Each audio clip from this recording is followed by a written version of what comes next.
say I knew them boys was crazy. Bonjour à tous, bienvenue sur ma chaîne. Aujourd'hui, nous allons continuer notre série d'exercices sur la trigonométrie. Donc, nous sommes en train d'expliquer comment résoudre un exercice de trigonométrie en utilisant bien sûr les grandes formules de la trigonométrie, la formule d'addition, de la multiplication, etc. Nous sommes encore sur les formules d'addition. Nous allons continuer avec cette série et après, nous allons évoluer. Donc, sans plus tarder, continuons. Alors, voici l'exercice du jour. On nous donne coséquente de pi sur 12 est égal à combien? On demande de trouver la réponse à cet exercice. Alors, il faut savoir que les angles qui s'expriment en degrés Celsius peuvent aussi s'exprimer sous forme de pi. Alors ici, avant de résoudre cet exercice, nous allons d'abord aussi montrer comment exprimer un angle de 45 degrés sous forme de pi par exemple, et comment exprimer un angle de 30 degrés sous forme de pi. Alors ce sont des choses qu'il faut retenir absolument. Ça va vous aider dans la résolution de vos exercices de trigonométrie. Alors vous pouvez vous retrouver devant un exercice où les angles ne sont pas du tout en Celsius, elles sont en pi, sous forme de pi. Alors il faut savoir qui représente par exemple pi sur 2, pi sur 6, etc. Alors nous avons donc cet exercice pi sur 12. Alors comment résoudre cela? Comme nous l'avons montré précédemment, il faut d'abord commencer par décomposer cette écriture. Alors coséquente d'un angle s'exprime comme étant 1 sur sinus de l'angle.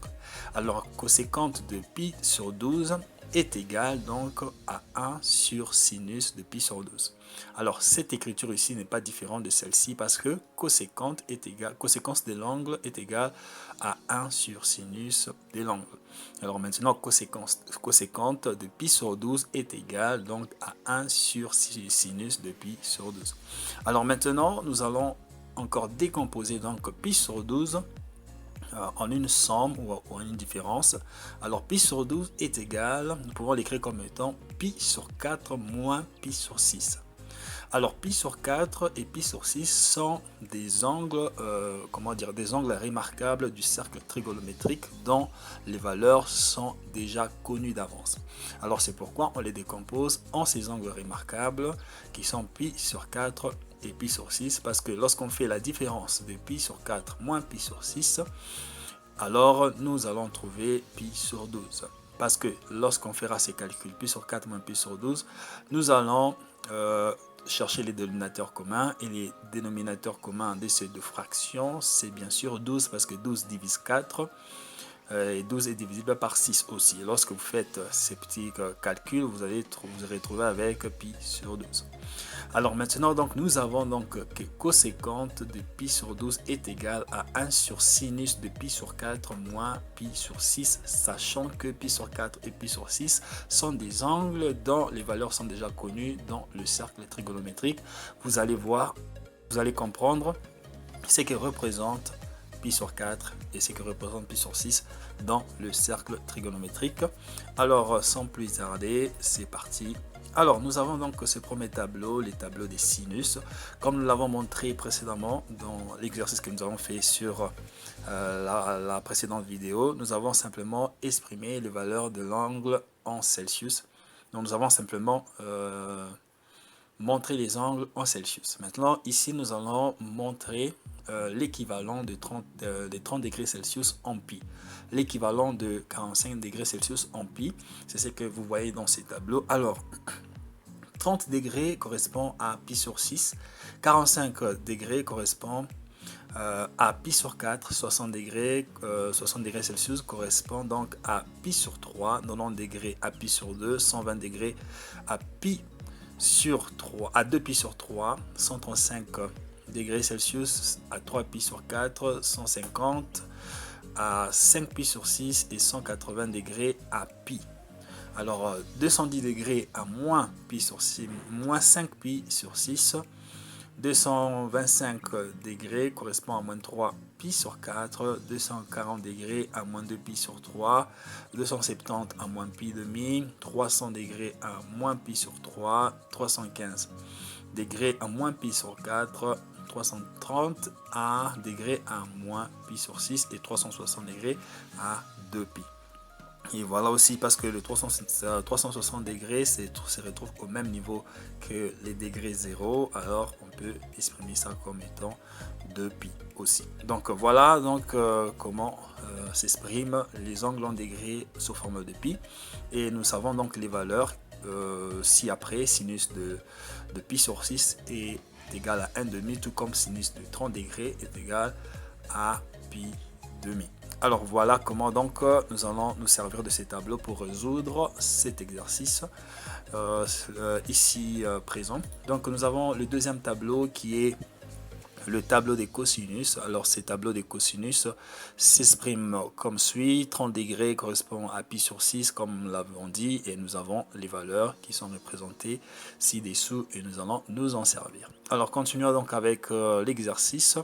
Alors pour résoudre cet exercice, nous devons donc décomposer cette écriture sinus de pi sur 4 moins pi sur 6. Alors nous allons nous servir de cette formule d'addition qui est donc sinus de A moins B, qui est donc égal à sinus de A multiplié par cosinus de B moins cosinus de A multiplié par sinus de B. Nous allons donc substituer juste les valeurs. Nous allons prendre sinus de pi sur 4 moins pi sur 6 sera donc égal à sinus de pi sur 4 cosinus de pi sur 6 moins cosinus de pi sur 4 sinus de pi sur 6. Alors nous savons donc la valeur des sinus de pi sur 4. Nous allons nous référer au tableau des sinus. Nous avons sinus de pi sur 4 correspond à sinus de 45 degrés qui a pour valeur racine carrée de 2 sur 2. Nous allons donc le remplacer, racine carrée de 2 sur 2.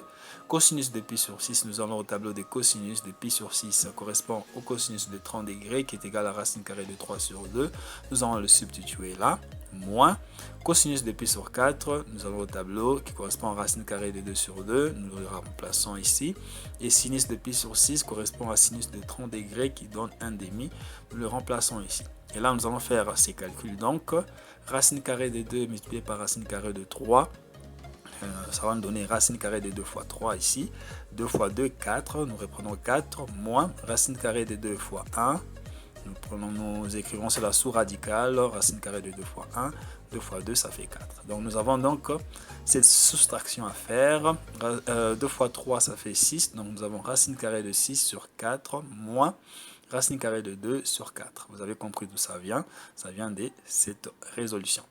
Alors, ayant donc ceci, nous avons les dénominateurs communs. Ayant les dénominateurs communs, nous allons donc prendre 4, on le met là. Et puis 4 divisé par 4, ça fait 1. 1 fois racine carrée de 6, ça fait racine carrée de 6. On écrit là, racine carrée de 6.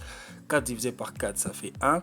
1 fois racine carrée de 2. On aura donc racine carrée de 2 là, plus le moins de cette écriture. Donc, nous avons donc cette réponse, cette écriture, cette expression que nous allons bien sûr substituer au niveau de cette écriture ici. Donc voilà. Donc coséquente de pi sur 12 est égal à 1 sur sinus de pi sur 12. C'est ce qui est égal à 1 sur sinus de pi sur 4 moins pi sur 6. Et ceci donc est égal à 1 sur racine carrée de 6 moins racine carrée de 2, le tout sur 4. Alors maintenant, cette écriture, vous ne pouvez pas la laisser ainsi parce qu'on ne laisse pas un radical au dénominateur. Donc nous allons donc continuer avec les calculs. Ici, nous avons donc la division de deux fractions. Ceci revient à faire la première fraction multipliée par la deuxième renversée. C'est que bien sûr qui va nous donner... Alors, nous reprenons l'exercice, ça vous connaissez, coséquence de pi sur 12 qui est égal à 1 sur sinus de pi sur 12 qui est égal à 1 sur sinus de pi sur 4 moins pi sur 6. Ceci est égal à 1 sur racine carrée de 6 moins racine carrée de 2, le tout sur 4. Nous avons deux fractions. Alors, ceci revient à faire première fraction multipliée par la deuxième renversée. Donc, nous avons ici 1 multiplié par 4 sur racine carrée de 6 moins racine carrée de 2. Alors, maintenant, nous allons multiplier les numérateurs entre eux. Nous aurons donc 4 sur racine carrée de 6 moins racine carrée de 2. Ayant donc cette écriture, nous allons donc multiplier les dénominateurs par son conjugué pour bien sûr enlever le signe radical du dénominateur. Donc, le conjugué de racine carrée de 6 moins racine carrée de 2, c'est racine carrée de 6 plus racine carrée de 2. Ceci donc sera égal à racine carrée de 6 moins racine carrée de 2, le tout multiplié par racine carrée de 6 plus racine carrée de 2. Nous faisons de même au numérateur, donc nous allons multiplier les numérateurs par le conjugué du dénominateur, ce qui donne cette expression ici. Alors là, nous allons continuer juste avec le calcul. Ce que nous allons faire, c'est que nous allons multiplier, avant de nous focaliser sur les numérateurs, nous allons nous focaliser sur le dénominateur d'abord. Alors, lorsque vous avez une expression qui est multipliée par son conjugué, et surtout une expression avec le signe radical, c'est presque son double, alors tous les signes radicaux vont disparaître et on va rester avec la première écriture sans les radicales. Alors on aura juste 6 moins 2. 6 moins 2. Alors je vous épargne les calculs qu'on peut faire. Si vous voulez, vous allez aller pas à pas. Vous faites racine carrée de 6 fois racine carrée de 6, racine carrée de 6 fois racine carrée de 2, jusqu'à ce que vous allez trouver la réponse, mais c'est un peu lent. Alors la façon la plus simple de faire, c'est que lorsque vous avez cette écriture où le premier terme est multiplié par son conjugué, et si vous avez les signes radicaux de deux côtés, c'est que le signe radical disparaîtra et il ne restera que bien sûr 6 moins 2. Alors on a donc 6 moins 2 qui sera au dénominateur. Et au numérateur, nous aurons 4 multiplié par l'expression racine carrée de 6 plus racine carrée de 2. Alors, ayant donc ceci, 6 moins 2, ça fait 4. Nous aurons donc 4 multiplié par racine carrée de 6 plus racine carrée de 2 sur 4. Nous allons donc simplifier 4 et 4. Nous allons donc rester avec racine carrée de 6 plus racine carrée de 2, qui est donc la réponse finale à cet exercice. Vous voyez que c'est un peu lent, mais c'est assez facile lorsque vous connaissez les valeurs, lorsque vous connaissez la formule à utiliser et lorsque vous savez comment décomposer une expression en une autre sans pour autant changer l'exercice. Si vous avez toutes ces techniques, vous serez à mesure de résoudre facilement les exercices sur la trigonométrie. Alors j'espère que cette vidéo vous a été utile et j'espère que vous serez capable donc par vous-même de résoudre un tel exercice. Voilà, j'écris donc finalement coséquence de pi sur 12 est égal à 1 sur sinus de pi sur 12 est égal à 1 sur sinus de pi sur 4 moins pi sur 6. Ceci est égal à racine carrée de 6 plus racine carrée de 2. Voilà, merci d'avoir suivi cette vidéo. Moi je vous dis à la prochaine. Bye bye.